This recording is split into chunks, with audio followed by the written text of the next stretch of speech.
జనగామ జిల్లాలో ఘోర రోడ్డు ప్రమాదం జరిగింది. స్టేషన్ ఖన్పూర్ మండలం రాఘవాపూర్ వద్ద లారీ కారు ఢీకొనడంతో ముగ్గురు మృతి చెందారు, ముగ్గురు గాయపడ్డారు. మృతుల్లో ఇద్దరు మహిళలు కూడా ఉన్నారు. లారీని ఓవర్టేక్ చేసే క్రమంలో ఈ ప్రమాదం జరిగింది.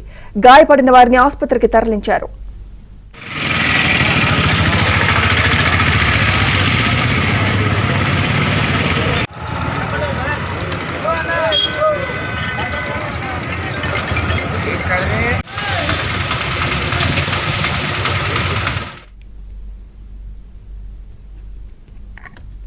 జనగామ జిల్లాలో ఘోర రోడ్డు ప్రమాదం జరిగింది. స్టేషన్ ఖన్పూర్ మండలం రాఘవాపూర్ వద్ద లారీ కారు ఢీకొనడంతో ముగ్గురు మృతి చెందారు, ముగ్గురు గాయపడ్డారు.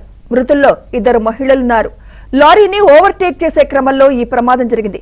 గాయపడిన వారిని ఆసుపత్రికి తరలించారు. ఇదే అంశంపై మరింత సమాచారం మా ప్రతినిధి నవీన్ అందిస్తారు. నవీన్, ఈ ప్రమాదానికి ఓవర్టేక్ కారణంగా తెలుస్తోంది. గాయపడ్డ వారి పరిస్థితి ఏ విధంగా ఉంది నవీన్? సుమిత్ర, వారి పరిస్థితి కూడా విషమంగా ఉన్నట్టు ఇప్పుడే సమాచారం అందింది. జనగామ జిల్లా ఆసుపత్రికి ముగ్గురు క్షతగాత్రులను తరలించారు. వరంగల్ హైదరాబాద్ ప్రధాన జాతీయ రహదారిపైన స్టేషన్ గన్పూర్ మండలం రాఘవాపూర్ దగ్గర ఈ ప్రమాదం జరిగింది. ఒక లారీని తప్పించబోయి మరో లారీని వేగంగా ఢీకొట్టడంతో లారీ కిందకు కారు దూసుకుపోయినటువంటి పరిస్థితి. కియా కారు మనం చూస్తున్నాం. కారు పరిస్థితి ఏ విధంగా ఉందో మొత్తం కూడా కారు నుజ్జైనటువంటి పరిస్థితి. కారులో ఉండేటువంటి మృతదేహాలు కూడా ఛిద్రమైనటువంటి పరిస్థితి. ఈ కారులో 6 ప్రయాణిస్తున్నట్టు పోలీసులు ప్రాథమికంగా నిర్ధారించారు. 6లో 3 మృతి చెందారు. మృతుల్లో 2 మహిళలు ఉన్నారు. మిగిలిన 3కి తీవ్ర గాయాలు కావడంతో వారిని ఉటావుటిన జనగామ ఆసుపత్రికి తరలించారు.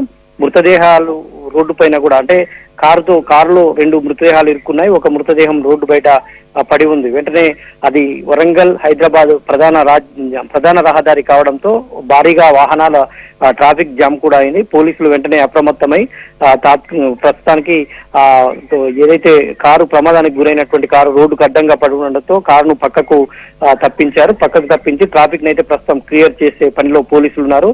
మృతదేహాలను కూడా ఇటు వరంగల్ లేదా జనగామ ప్రభుత్వ ఆసుపత్రికి తరలించే ప్రయత్నాల్లో పోలీసులు ఉన్నారు.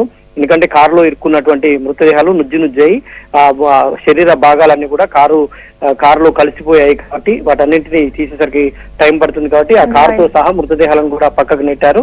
దీంతో ట్రాఫిక్ అయితే ప్రస్తుతానికి క్లియర్ చేశారు. అయితే వాళ్ళు హన్మకొండ నుంచి హైదరాబాద్ పోతున్నట్టు తెలిసింది. ఇంకా మృతుల వివరాలు, వాళ్ళకి సంబంధించినటువంటి పూర్తి వివరాలు తెలుసుకునేటువంటి పనిలో పోలీసులు ఉన్నారు. సుమిత్ర. రైట్ నవీన్.